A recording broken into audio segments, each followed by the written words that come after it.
that we can get going and get started and get ourselves finished with this so we can start actual radiology stuff next week. That'd be great, right? Again. So I'm gonna just kind of rewind a little bit. Last week or on Monday, we talked about the types of film: intraoral film, extraoral film, and duplicate film. Okay, we talked about the different film sizes for intraoral film as well.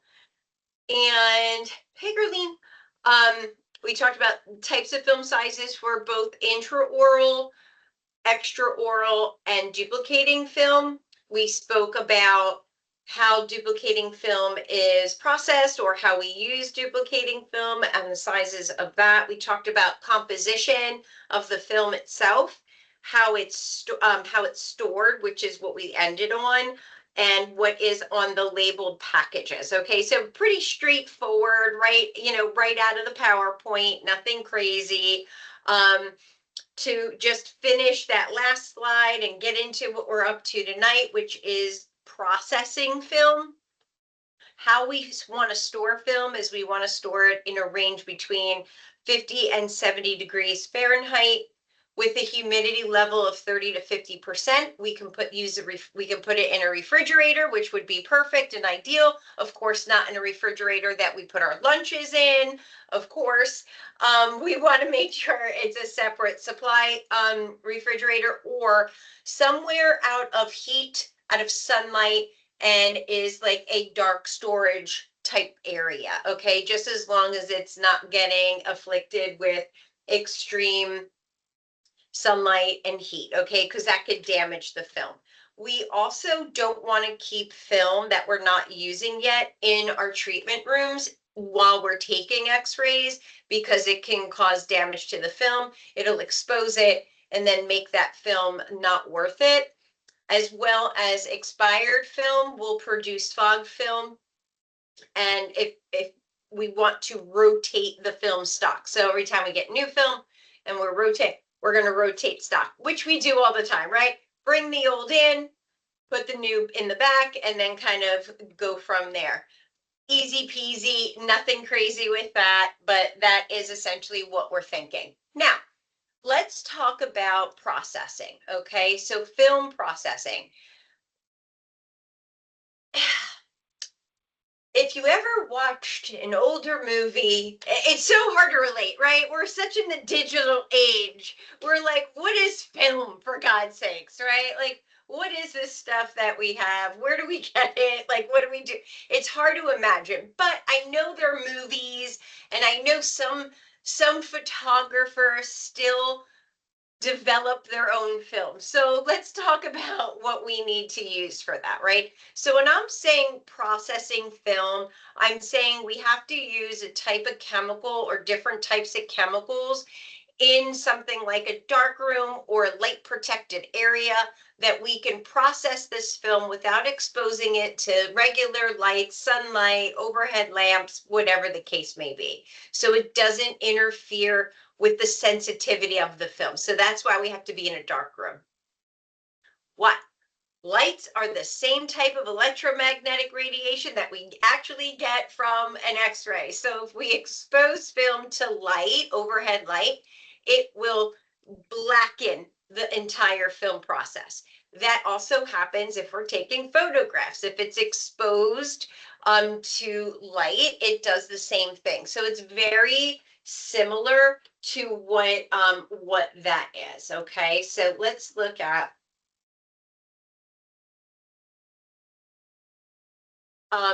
let's look at that. That's why I have a little camera on here, because it's all very similar, right? That's why we tell little kids, hey, we're going to take a picture. It's like a camera. It's very synonymous with everything. Okay, so when we're taking an X-ray, right, we're snapping that picture on film. It's capturing it. The silver crystals are so super sensitive to the radiation, captures that picture right on there, but we can't see it until we process it, until we do something to that film that allows that latent image to come out, right? Remember that word latent? It's something that we can't see from something happening, and then that latent period is like the time where we don't see it. So processing brings out that picture. Now we can call it a radiograph. Easy peasy. There's 5 steps to processing. The 5 steps include developing, which we need developer for, okay? And what developer does, it reduces the exposed silver halide crystal. Well, what does reduce exposed silver halide crystal mean? It means when we dip the film in this developer chemical, it actually will kind of strip down any of or reduce the silver halide that was excited by the radiation. So it captured something, and whatever silver halide didn't get excited, wherever the image didn't stain on that, right? Wherever it would pass through, that goes bye-bye. Those silver crystals go away and it leaves the image behind. Does that make sense? So that's what developer does. It removes that silver crystals and leaves that picture behind. We need to stop developing at some point so we don't overdevelop it or underdevelop it. So we have to rinse it with water. Basically, that just stops the development process. And then we dip it in fixer chemical. Now, fixer is going to remove any of the unexposed silver halide crystals there, silver crystals, from the film emulsion. As it's doing that, as it's stripping down whatever silver isn't exposed, it actually hardens the emulsion. It basically fixes the image to the acetate, okay, to the film itself. Great. Developer is going to highlight the images that were sensitive to the radiation. Water is going to stop that developer from keep going. Fixer is going to remove any silver crystals that we're not using and fix the rest of them that are there. Fixing it, not a big deal. If we were to leave the fixer for a very long period of time, it'll actually wipe away the whole image. It'll almost whiten it out because it needs something to stop. So what do we use to stop it? Water. We rinse again, okay? We rinse so that it stops the fixation, and it's called washing the film. Final step of that process is letting it dry so we can put it in our mounts, so we can look at it. There's a particular time frame that we use all this, and there's going to be temperatures involved and, optimum kind of temperature here to make this happen and get the best picture. So again, the 5 steps in processing is to develop the film, rinse the film with water to stop that process, fix the film, rinse or wash again with water so it stops the fixing process, and then dry. 5 steps processing. Easy peasy, right? No problem with that. Thank goodness we don't have to do all that nonsense anymore. Take a digital picture, we take a picture, not even 10 seconds later, it pops up and we see what we have. Sometimes in order for us to get this done, took like 25, 30 minutes, okay? Crazy business. And we're trying to see patients in an hour, right? Nuts. Now we know why there's an hour in between. Could you imagine having all that time? We would die, right? Freedom Dental Health would die. We wouldn't ever want that amount of time. So and the patient's time, right? Like, oh my God, we have to wait for the patient and like see all this. So it was very time consuming. So thank goodness we have digital. So let's talk about the solutions themselves. Film processing solutions come in many different forms. Well, 3 different forms. They come in a powder that we have to mix with distilled water. They're ready to use liquid. So that means they're right in a jug. We pour it in, don't have to do anything.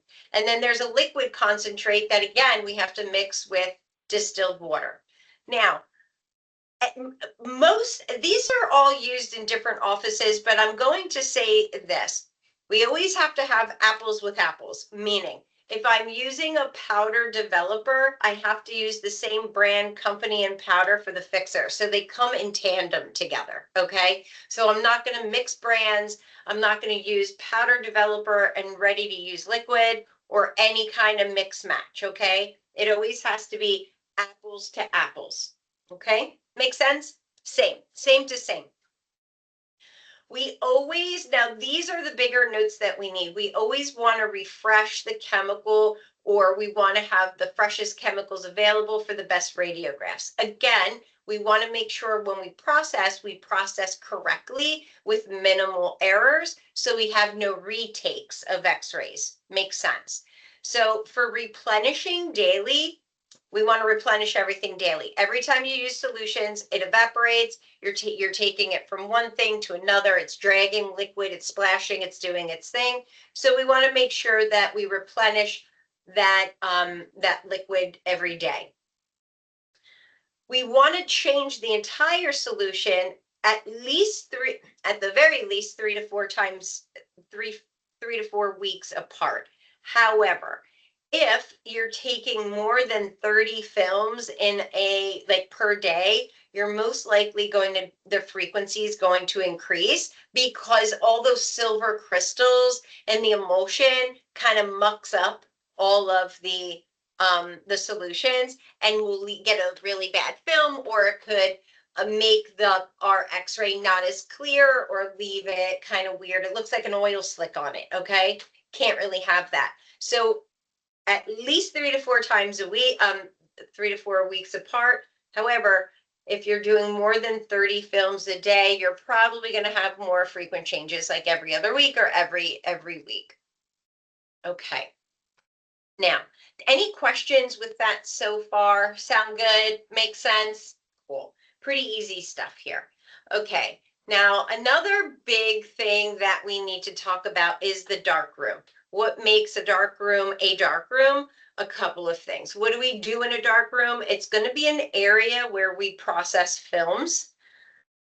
It could be an area where we store films, okay, where we store the x-ray equipment, the x-ray film itself, because it is going to have some let's say descriptors to it. So it has to have certain lighting for it to be a dark room, an effective dark room. So let's walk that down. The first thing a dark room actually needs to have is to be dark. Okay, so that means it needs to be completely light tight. So if I walk in a dark room and I shut the light, just the regular light, and I shut the door and I look around, is there any light leaking present through the door, or any kind of crazy crack or whatever? If there's no light leak, we have a full dark room. Fantastic. So good for us. Dark room successful. That is how we test for light leaks in a dark room. Room lighting is going to be essential, meaning like our overhead light, for when we're not actually developing or processing film. We need light in there to, one, clean the room, fill our liquids, our chemicals, clean, stock, just basically be able to see what we're doing in there. So there's going to be availability of regular room lighting in a dark room. That's great. Now, what makes it a dark room is something called a safe light in there. Okay, this is the big deal about a safe light. A safe light is going to be registered as a low intensity red orange spectrum light. Okay, so it is basically a light source that has a red orange spectrum, either shield or cover on it, that is going to need to be at least 4 feet away from our working area. If that red light, or if that special safe light is any closer, it could expose the film that we're working. It still will penetrate through. So at least 4 feet away in the dark room, and it is a red orange spectrum. Now, it's not a red or orange bulb. That is not it. It's not like, oh, I have a red orange light bulb. That's great. That is not it. It is actually a white light bulb that has a red orange filter over it, whether it is a shield or it is a wrap around the bulb itself. Either way, but it has like a filter over it. It's not like a red orange Christmas light bulb. It doesn't operate that way. Okay. It has to be in that, it has to have a filter on it and at least 4 feet away. Now, if inside the dark room, we have to have processing tanks. Now, if we have manual processing tanks, that means that in the countertop, there is a big square cut out like a big sink, and that big sink is going to be divided into 3 compartments. One is going to be the developer compartment, the middle is going to be the water, and the last compartment's going to be the fixer. Okay. The water, the reason why that's in the middle is that is going to be what we control the temperature of both developer, fixer, and water itself. We can put high, hot, cold, and have a thermometer in there to make sure we're at the ideal temperature within those 3 compartments. Now, what I have to pick up, our master tank, the control temperature for the developer and fixer is pretty much situated inside that. And the optimum temperature we're looking for is 68 degrees Fahrenheit. Very average, not a big deal. However, water, if you're in in the middle of summer in a hot, dark room and you have your air conditioned blasting, who knows what our temperature is going to be in there? It could be stuffy and get hotter, or it can get colder if it's not being used or if there's a vent coming right on it. So we need to make sure that our temperature is always at that 68 degrees Fahrenheit. So you're probably like, well, how do I regulate it? Well, there's going to be most likely a hole inside of the water tank itself that you would be able to drain that water and then fill it with the sink portion of either warm water, cool water to be able to regulate for you. So that's usually how we're modifying that optimum temperature. Now, this is if we're manually processing equipment, okay? Meaning we're putting film on like a little clip, a little bib clip, so to speak, and we're physically manually dipping it into each chemical ourselves, okay? That gets done in the darkroom. An automatic processor is going to be a machine that actually processes all of this for us. So we unwrap the x-rays in the machine, we pop them into the rolling device, the little belt that's there, and it does its thing. It puts it through the developer, the fixer, the water, and then it dries it for us. So it instantaneously makes this whole process go faster. Now, what are some advantages of having manual versus automatic? So what is a couple of advantages for automatic processing? One, less processing time automatically. So the whole thing, the whole automatic processing system could be from 4 minutes to 6 minutes versus 12 hours of fully ready to go x-rays, from developing to fixing to drying in full. It could take up to that amount of time. So 6 minutes, now we're talking, right? So not a big crazy deal. Time and temperature is already controlled, so we don't have to worry about a thermometer and water and draining it out and refilling it and putting all these things in. It's automated and no worries on our end. You turn the machine on, the heating element does what it does. It senses when it gets too hot, it knows when it gets too cold, and it keeps everything even to keep our automatic processing time between 4 to 6 minutes. We don't need as much equipment for an automatic processor. It's just the machine and the mechanisms of the machine. Less space is required.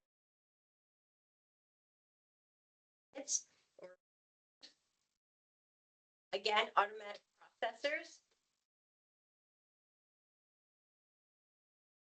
6 minutes. Manual can be up to an hour. I've seen, if we're not drying them properly, it could take a couple of hours if you don't have a fan on or whichever. And the chance of errors during film processing for automatic film, if we're automatic processing, is actually much less than using manual. Why? We get a lot of splash or spill We are, making sure, did we have it in the developer enough time? Was my timing set correctly? Was I too short in my time? So it does cause a lot more errors for manual processing than automatic because of that automation. Now, the automatic processor has some components in it. It has rollers, and when the biggest thing with that is we have to make sure that we maintain and clean the rollers to whatever the manufacturer tells us. So sometimes it could be between 4 to 6 weeks, 3 to 4 weeks, every 2 weeks, every week. We just have to know. We have to read the instructions and know when to clean the roller transport system, and really clean each component. There isn't a lot of components. Again, most of it is the roller is where you're going to focus your time in, like cleaning and making sure there's no residue or anything. Now, for automatic processor, as I said, for the manual chemicals, automatic processing chemicals are similar. It comes in powder form, which you mix with distilled water. It can come in liquid, ready to use. It can also come in liquid concentrate, which we would need to put with distilled water.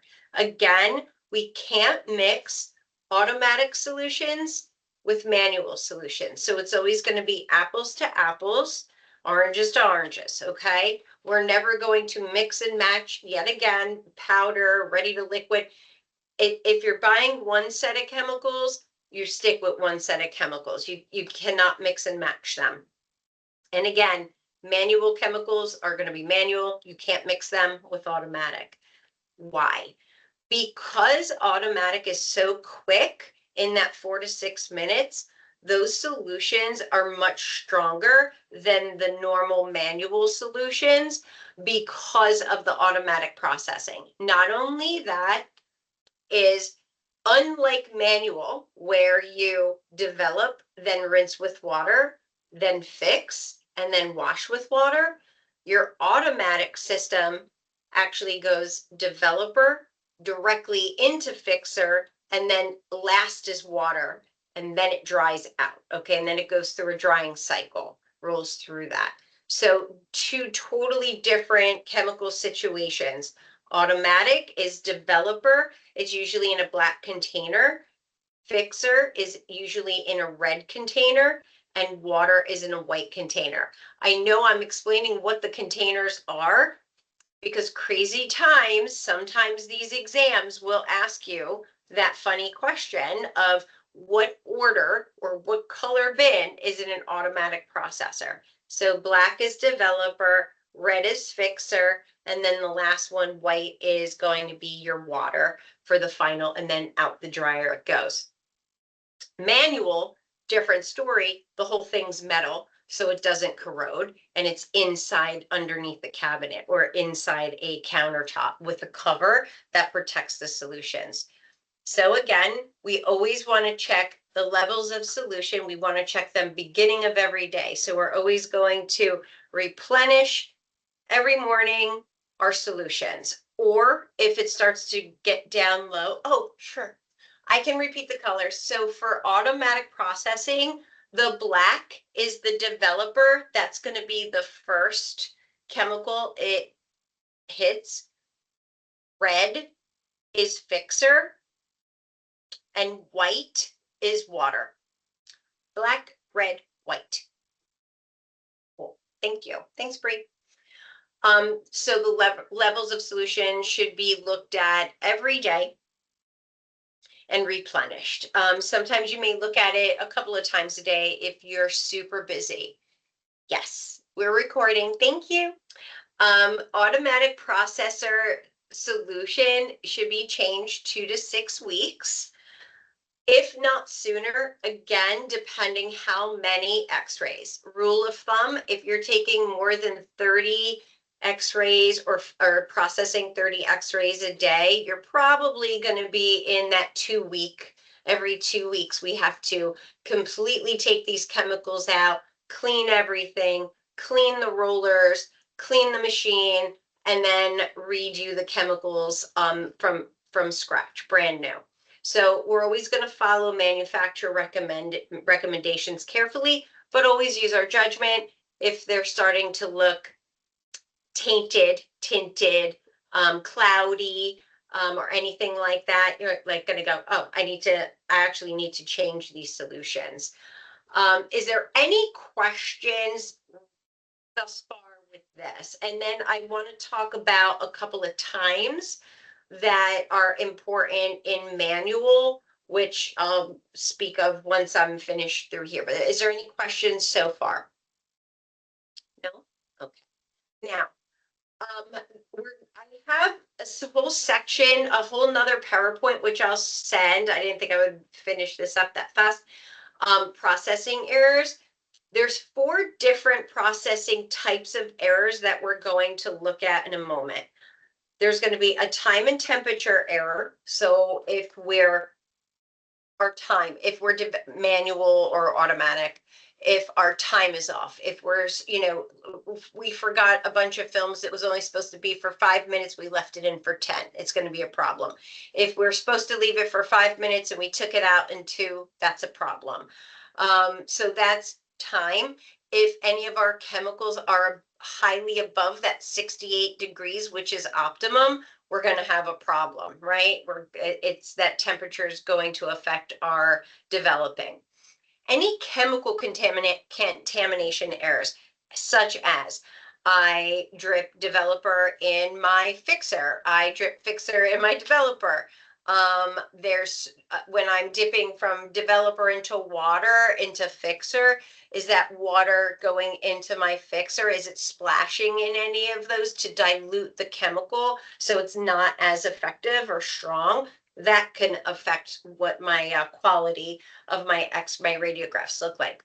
If we handle the film wrong, if we have prints on it, fingernail scratches, they stick together, any type of water splash, saliva, any such as that would be a film handling error.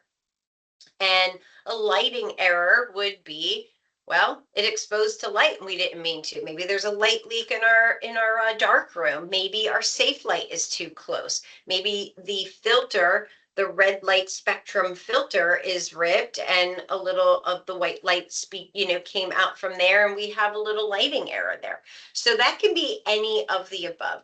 Give me 1 minute, guys, and let me pull up my next set where the errors are.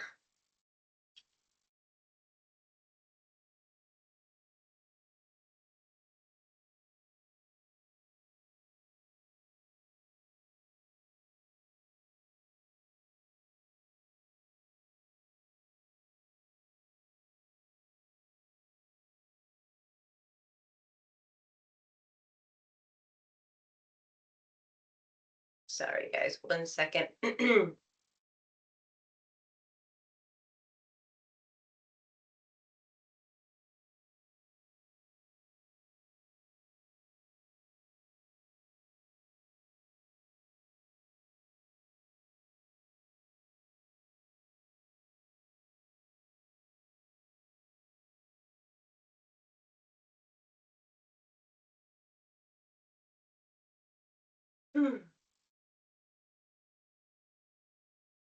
Well,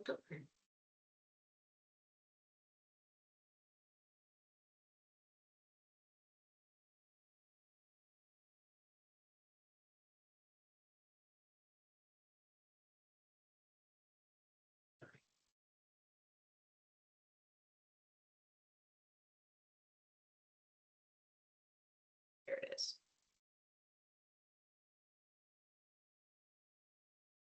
All right, sorry about that. And I will send this to you guys too.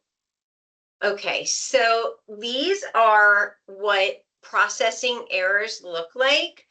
I know they may not have these if you are taking the test, if they focus on this, because it is like semi outdated, but I did hear sometimes they do put this on. So it's always good to look at it and have an idea. And I don't want you to overthink these either. So a couple of things. let's write a few notes on this for optimum time, especially for really manual. Okay, so manual, and then I'll give you some like times for automatic as well. Okay, so let's talk about a time and temperature of what ideal would be for the manual. Here we are. Okay, so let's look at this. Now, for manual processing, if we're at 68 degrees temperature, our developing time would be 5 minutes. Okay, we'll rinse for a half a minute, and then we're actually going to fix for 10 minutes. Okay, and then we wash it in water or leave it sitting in the water for 20 minutes after that. So I'll repeat myself. 68 degrees optimum temperature Fahrenheit, 5 minutes developer, half of a minute rinse with water, 10 minutes of fixing, and then 20 minutes in the water wash. Okay, so it'll be 5, half a minute, 10 for fixing, 20 for wash. Did everybody get that? Very good. Thumbs up. Cool. Now, if we went up in temperature, let's say to, I don't know, 72 degrees, then we would come down on the time, which makes sense, right? The hotter the temperature, the more the time has to come down. We don't have to go as long. So if we're at, let's say, 72 degrees, because that's a nice 4 degrees higher, that's pretty warm. We're only going to have to, you don't have to write these down. I'm just giving you an example. It'll be 4 minutes developer, still a half minute rinse. It would be 8 to 9 minutes in the fixer and still 20 minutes in the water. So notice the difference. If it was, say, 65 degrees in the water, it's going to develop for 6 minutes, still about 12 minutes in the fixer and 20 minutes in the wash. Okay, so as temperature increases, our time decreases. As temperature decreases, our time increases. But optimum, 68 degrees, 5 minutes rinse, 10 minutes fixer, 20 minutes wash. That's going to be your standard range there. Okay, now let's say this is going to be errors that are manually, like how we handle them. Okay, what's happening like chemically. So if we did not dip the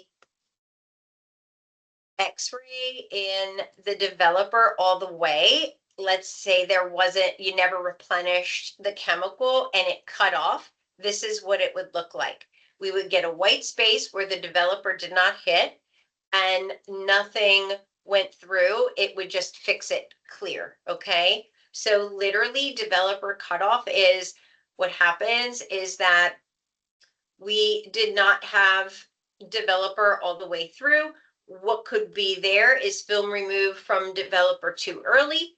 It could be developer temperature was too low, or we just did not have the full picture inside the developer chemical the whole time. Okay, so this is a nice little cheat sheet of what you're seeing, why it happens, and how to prevent it. Okay, right on this. And yes, I will forward this to you guys the second I get off of here. The next one, look at how weird this picture is. It's called reticulation. Have you ever seen in the winter time when your heat's on, it's cold outside, it's warm in your house, and you get a weird, it almost kind of looks like these bubbles on the glass because of the temperature. It's like the extreme temperature on that area. It's called reticulation, and it happens when we go from an extreme temperature change from either the hot chemical to cold water or cold chemical to warm water. Either way, if there's an extreme change in the temperature, we'll get this bubbling up effect called reticulation. Okay. An overdeveloped film means exactly that. We put it in the film developer too long and it became too dark. So anything overdeveloped is going to be too dark and not give a great image. We're going to lose a lot of the detail. Now, low developer, on the opposite end of that, look how light these x-rays are. First of all, these x-rays are terrible, by the way, too. So there's like many errors on these, but we're focusing on the developer portion. See how light they are? When we have too light images when we're processing, that means that we did not, two things that could happen. The developer solution was, the temperature was lower, and we did not have it in for enough time. Okay, so it's usually a time and temperature issue that causes the underdeveloper or overdeveloper. Okay. Okay. Ooh, look at this one. A high developer temperature. If we're getting an extreme dark image, again, that's overdeveloping. That means the temperature was way hot and the timing was way too long. Okay, so it could be a little bit of both, or both typically is what we're having to happen. And if we did not alter either, that we get a super dark image and we can't see anything. Excuse me, it's itchy. Truth. Okay, insufficient fixing. There's a couple of different pictures for that.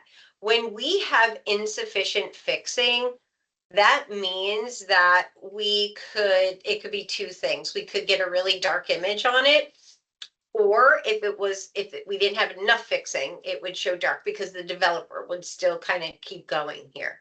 If we fix too much, it becomes too light, okay? I'm just trying to think. So fixer, to explain why it washes out a picture, is fixer is actually a type of acid. Okay, so if you ever saw, like, God, I date myself with you guys all the time. If you ever saw acid wash jeans and you old schooled it and threw bleach on it, or hey, you bleached something by accident, what happens? That bleach, that acid, is going to wipe out any color. That's exactly what fixer does. It's a type of acid that just wipes out any kind of color. So it washes the whole thing out. If we leave it in there for too long, it washes it out. If we don't have fixer on that x-ray for any time, the image can be too dark. So because it's not canceling out, it doesn't harden it, it doesn't stop the developing process like it needs to if it's too fast. So here, if we're not fixing it long enough, we're going to get this darker image, that milky-ish image, basically, again, time and temperature.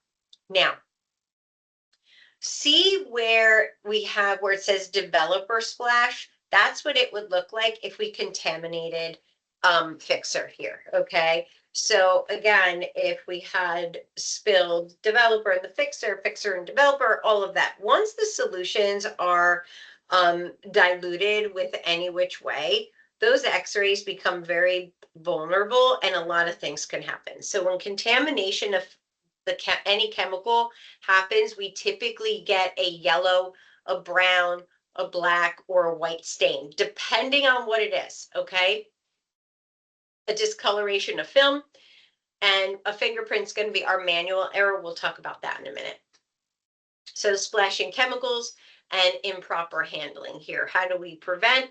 Make sure we look at our chemicals and treat them appropriately, refresh, replenish, and make sure everything looks clean. Now, let's talk about what errors that if we manually, something happens, okay? Nail scratch.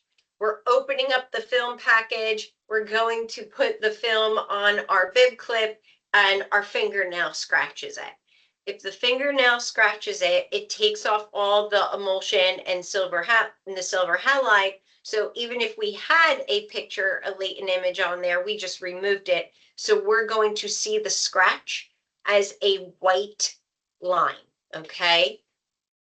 And it's right here, and here, 2 nail scratches.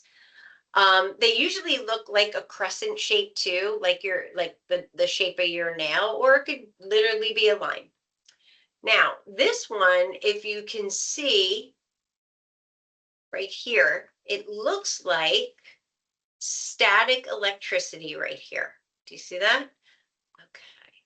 So what that is literally static electricity. You're like, well, from how?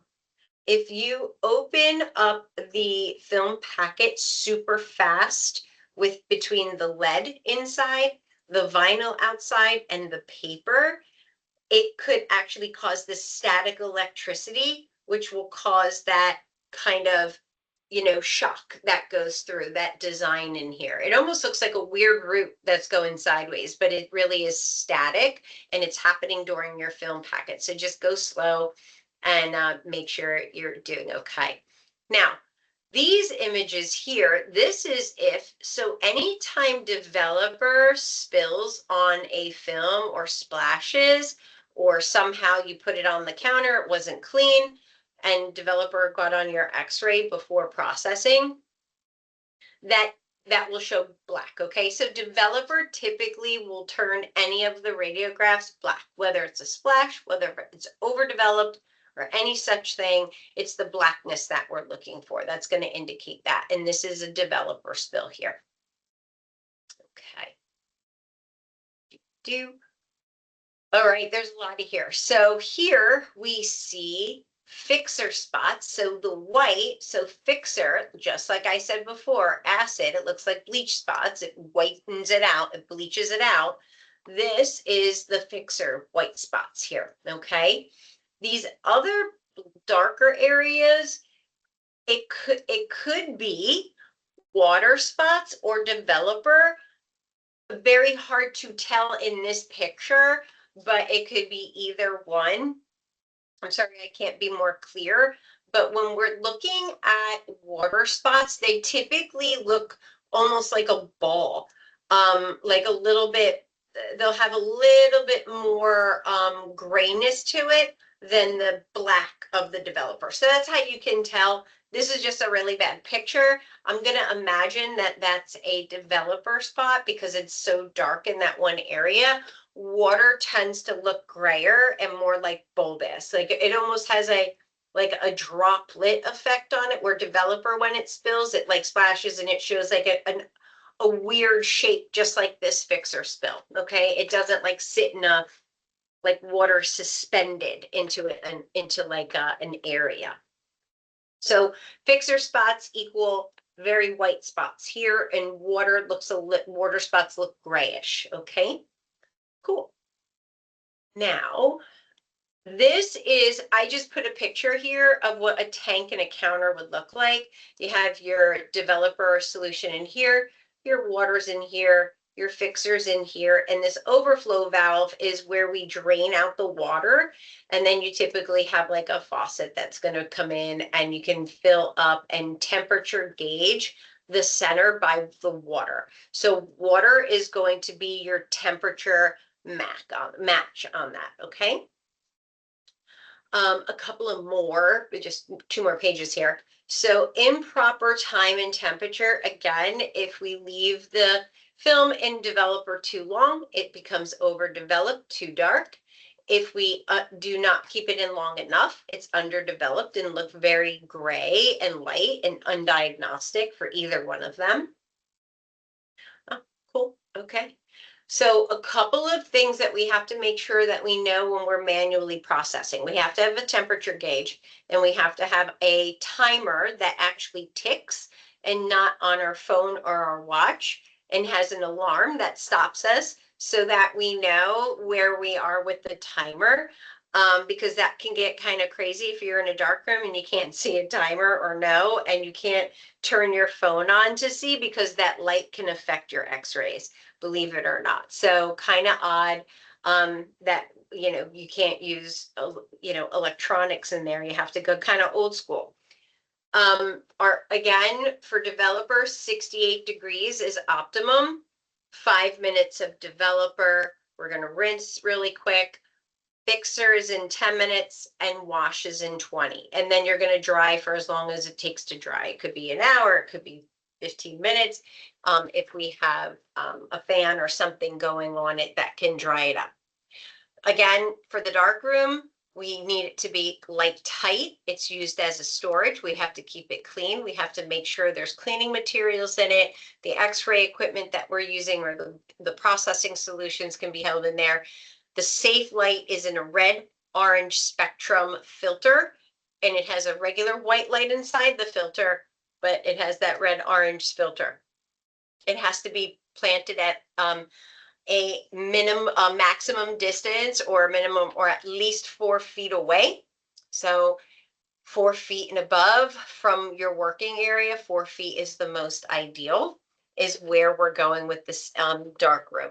Now, we talked about optimum temperature for manual processing. So let's talk about optimum temperature for automatic processing. So for automatic processing, the temperature is preset. It heats up to it, so we don't have to monitor it. It's already in there, and it's going to be between 80 degrees Fahrenheit and 95 degrees. So now you understand why an automatic processor, one, is faster. Two, I have to use special the chemicals that go with it because the heat, because the chemicals, the temperature of the chemicals are that much higher. They're almost 30 degrees higher. So it can go a lot faster and it's timed out. So we're not like, oh my God, burning through, overdeveloping, overfixing, doing our thing. So that is a super important thing. So 80 to 95 degrees is what the automatic processor optimum temperature is. The biggest thing of an error that could happen with an automatic processor is the heating element breaks. And how do you know that it breaks? Is that the whole machine, it will blow cold air and let you know immediately when something is wrong. You turn on the machine, you're getting ready to go. Typically you can run your hand over where the air dryer is that keeps everything going and drying everything. So you're like, ooh, that's cold. Let me check my heating element, let it run for 5 to 10 minutes. If it's still doing that, not good. That's about the only thing that we're going to have an issue with in an automatic processor is either the temperature element going and it gets colder, messes up our whole thing, or we don't clean our roller's good enough. So the system inside, it gets stuck, it gets debris. Films can get stuck in there and then drop out. So those are more of if we don't maintain proper maintenance on an automatic processor, more things would happen where we'll get more errors. But typically an automatic processor is a good deal to have. Takes care of everything and it's only 4 to 6 minutes. Now, I will say this. You don't need a dark room with all automatic processors if you have what's called a daylight loader.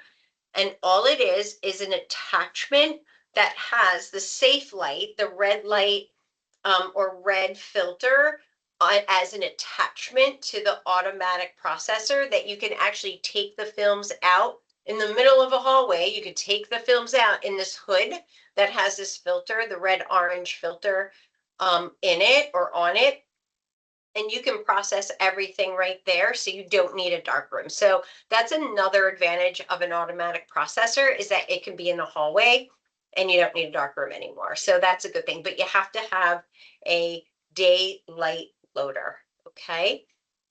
Woo, that was a lot of material, a lot of pictures. I do have a little mini review that I can send tomorrow. I'm still working on getting all of our recordings in our media player. I've been in multiple offices, so I do apologize. So tomorrow or hopefully by the end of the day, I'll have that wrapped up for you guys. And I'll send that out along with, we do not have class on Monday because of the holiday. So I hope everybody enjoys their holiday and is safe and sound and have a good time. But we won't have class on Monday. We'll start a new chapter on Thursday, and I will send that in a separate email with the new PowerPoints as well. So I'll send you a number of different emails that will have different topics on them so that you can keep them all straight. And it's not one email that has like 17 things on it. Okay. If anybody has any questions, please, I'm here to answer. We have a couple of minutes. I finished a little early tonight, but please ask away. Or if you guys are good, you are free to move about the cabin and have a great weekend. All good? Thank you. You're welcome. All right, bye.